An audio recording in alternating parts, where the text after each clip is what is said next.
I'm Joeita Gupta, and this is The Pulse. The Paralympic Games are the world's #1 sporting event driving social inclusion. Parasport, as a rule, has developed a track record for challenging deeply rooted misperceptions about people with disabilities. For the para-athletes, who are the backbone of any inclusive sporting event, Parasport represents an opportunity to achieve sporting excellence and to scale new heights of personal accomplishment. Many para-athletes make waves outside the sporting world as well, being passionate advocates for the rights of people with disabilities. Today, we discuss disability, sports, and advocacy. It's time to put your finger on the pulse.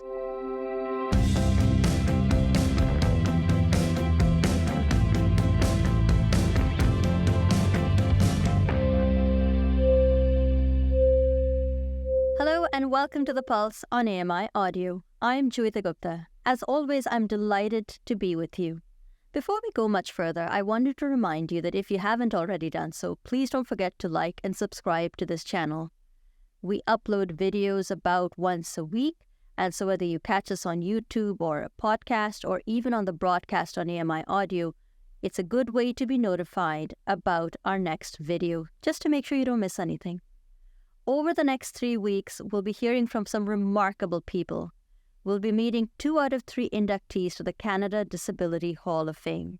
The Disability Hall of Fame recognizes Canadians with disabilities who have made an exceptional contribution to the lives of people with disabilities.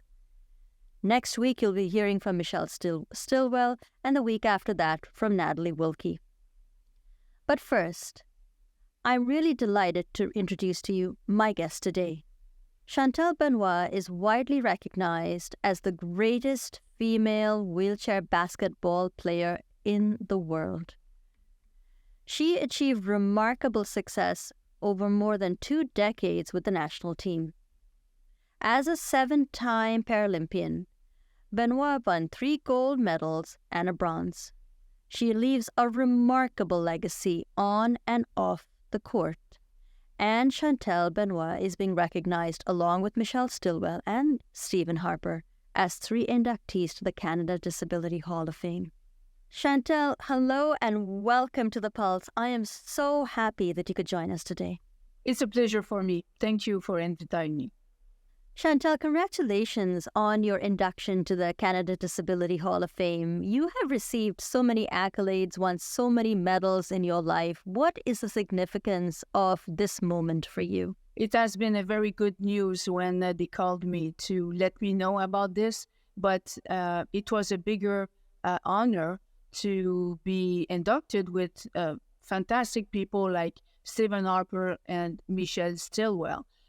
Through my career, I have been, I developed my career along with those people, especially with Michelle, where I shared the floor with her everywhere in the world. And just being nominated with them, as it's tremendous. Do you remember where you were and what you were doing when you got the call saying that you were going to be inducted to the Canada Disability Hall of Fame? I was just working, right? And then you received a call from Vim, and Vim just tell me the big news. And I said, speechless. Are you sure? Like, is it happening? Especially with Michelle and Stephen Harper. I mean, it's a good crew to be inducted with them. It's a kind of a long road accomplishment to be all together towards that line. So it was good. You talked about having a long road of accomplishment, Mm-hmm. and you have been a part of wheelchair basketball and the Paralympic movement for almost 30 years now. So you had your breakthrough movement in 1984, and to be perfectly honest with you, I wasn't even born in 1984. When you look back on those almost 3 decades of involvement, how have things changed? It changed a lot because before, when the wheelchair sport started, they were using the hospital equipment, so it was very heavy and big, and it was like slowing down the performance of an athlete. And when I started wheelchair basketball, it was about the same years where the light wheelchair came into the market. They had no brakes, they had no side guard. There's color and different angle on the wheel. So I saw the development of the equipment along those 30 years, and it has been massive.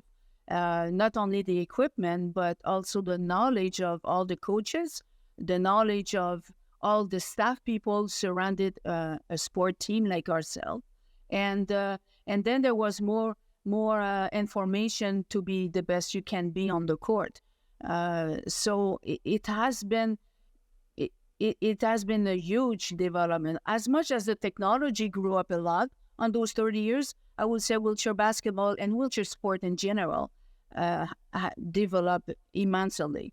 It's crazy. You mentioned something earlier that really piqued my interest. You said that there's been an evolution in the knowledge of the coaches and the staff of wheelchair basketball. And as someone who hasn't played wheelchair basketball, it's actually the first time that I've thought about the fact that there might be a difference between how you coach wheelchair basketball versus how you coach able-bodied mainstream basketball, if you will. What sort of differences are there? No, well, it is a good question, because people has the tendency to believe that wheelchair basketball is not a regular sport. You do have basketball, and it's played with people that has no disability, and it's stand up. And you do have wheelchair basketball that they are using a piece of an equipment, which is the wheelchair. Both are two separate sports with their own regulation and their own way of accomplish the 2 point at the end of the day. At the same time, though, it is the same spirit, the same concept to be the best you can be. And you develop yourself physically off court, training yourself in the gym and learning how to accomplish things, looking at some video or talking with your coaches to see what should I improve, like any other sport go through. And wheelchair basketball is the same thing. So the coaches, they just need to learn the sport, what the sport is all about. And the coaching is the same. You're using the best of everyone on the court. Some people are good at this and some other people are good at that. It's a team sport, so the coach needs to put the completion with that team and make a winning team. And this is what you'll find in any other sport. I'm afraid you're going to have to indulge me, because every time, and I mean every time I have an athlete on the program, I like to ask them the exact same question, which is, how much training do you actually do? So when you were, gearing up for a big international competition, Chantal, how much training would you actually engage in on a day-to-day basis? When I started wheelchair basketball, there was no emphasis on the training, but we were playing each and every day. I do remember in the 90s up to, I would say, 2000, I was a member of a local, regional, provincial, national, and international team. So, and we had tournament for each of them and practice for each of them. So at the end of the day, I was playing wheelchair basketball each and every day and tournament every weekend. We could have a season of 75, 80 games per year. And that is only the games. And I'm not counting the Paralympics and the World Championship event. So that was pretty much what an athlete through wheelchair basketball was doing. After that, it was more, you develop the gym. I mean, it started the knowledge of the coaches and having you at the top of your fitness was happening for the sport like any other sport. So on top of that, you were spending time in the gym to complete the goal that you were setting up. Yeah.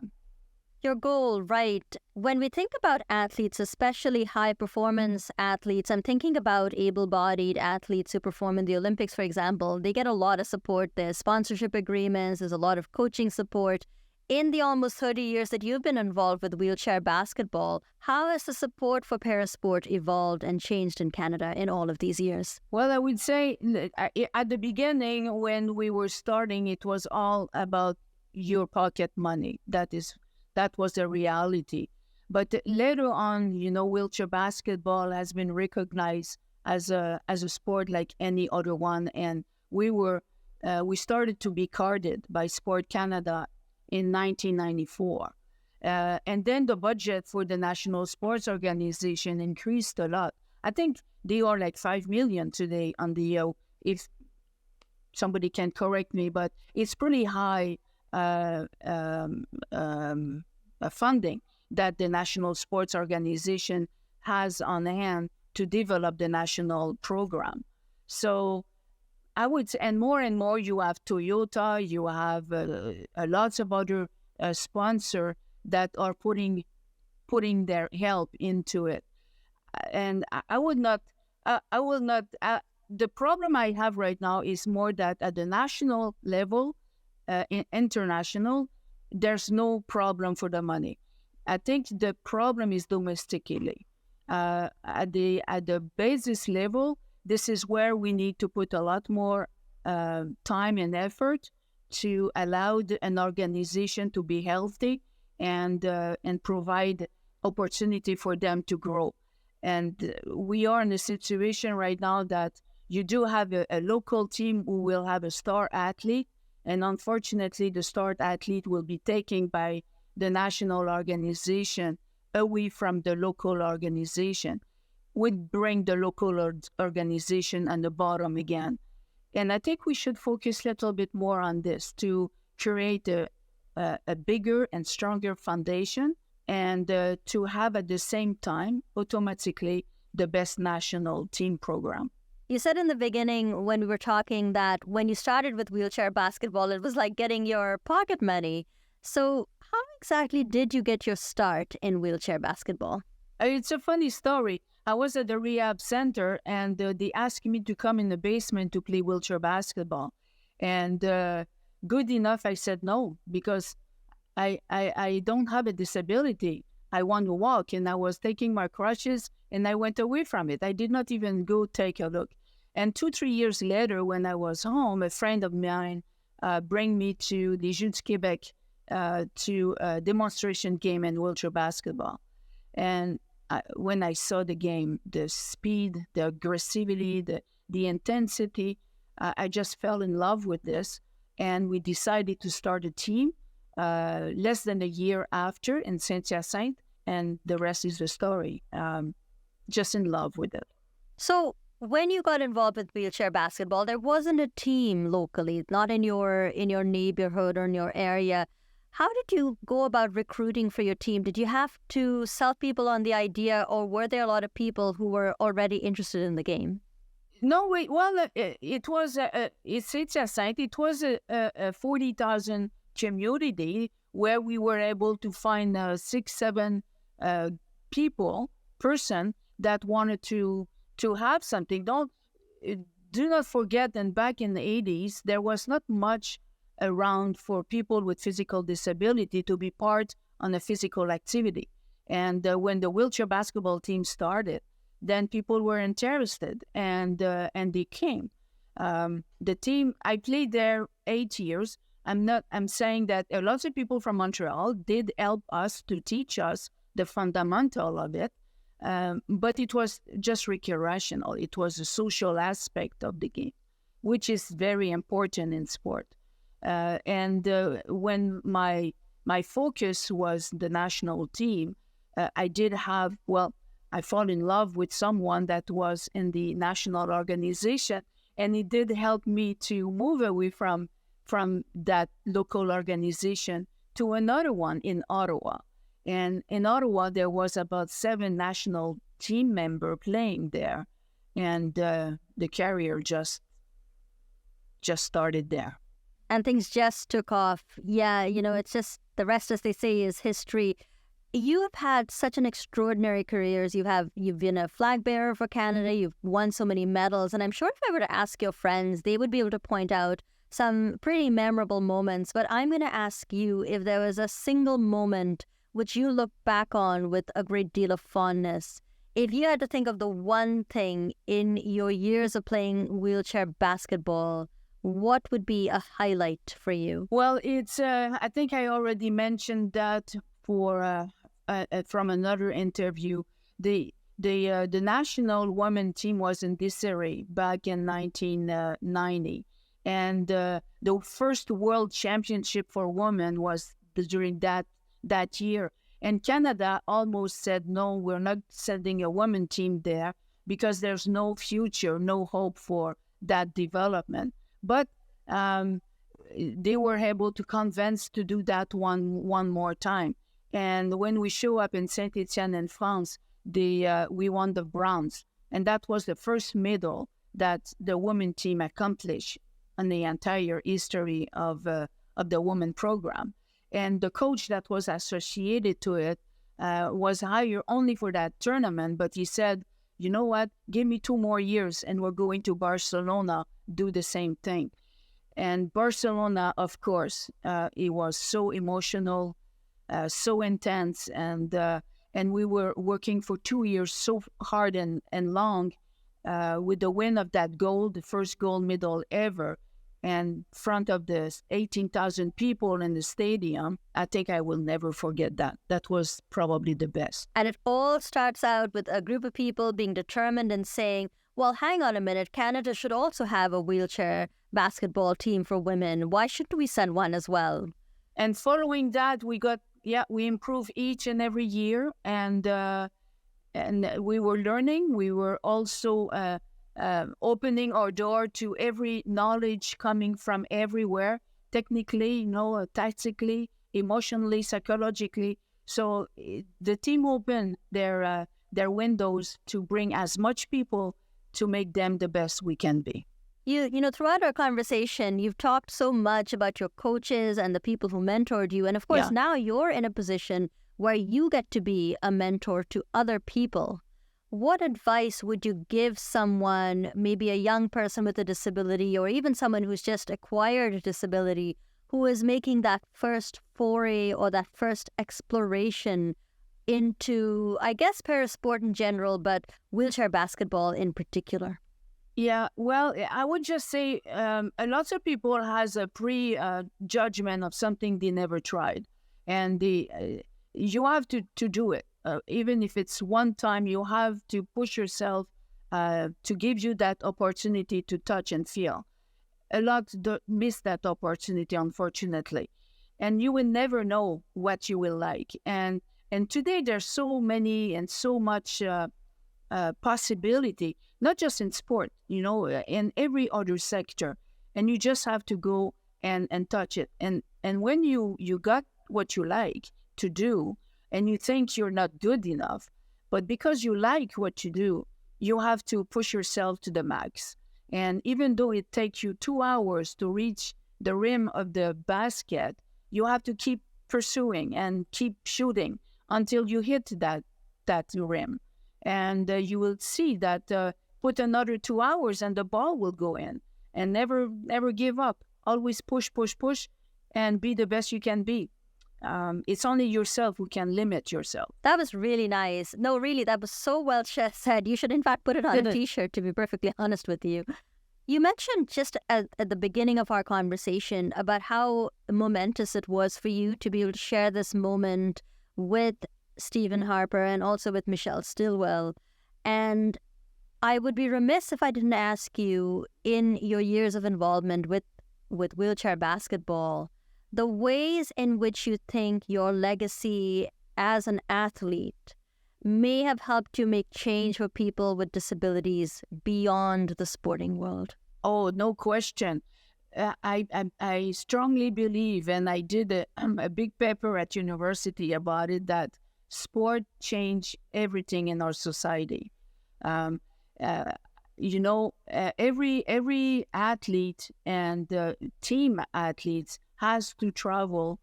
For example, they have to travel to go to their competition.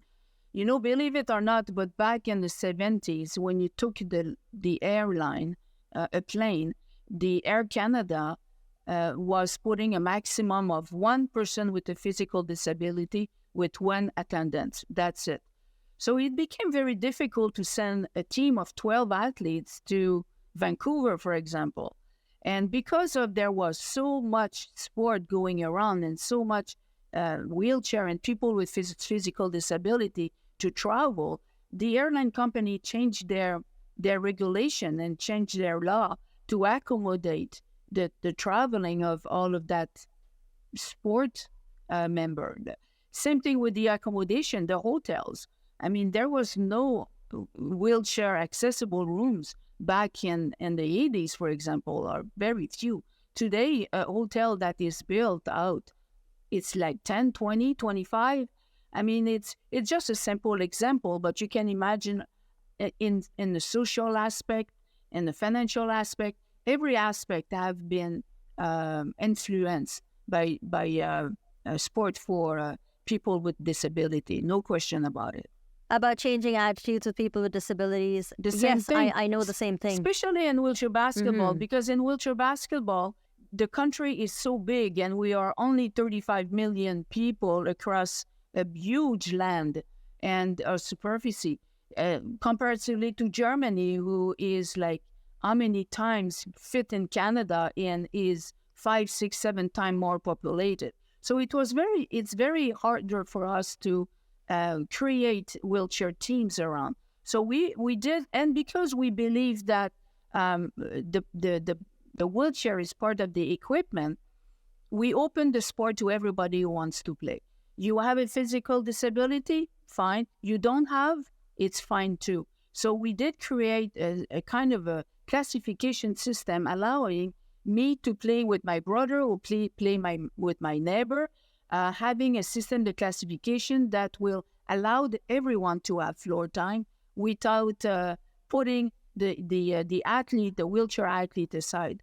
And just that has been a big influence of changing perspective. I know, that's really great. I can certainly see how if people with different abilities are able to play the same game, it can break down some of those barriers and take away some of that stigma that people with disabilities face on a day-to-day basis. I only have about a minute and a half left, and so I really have to ask you this one last question.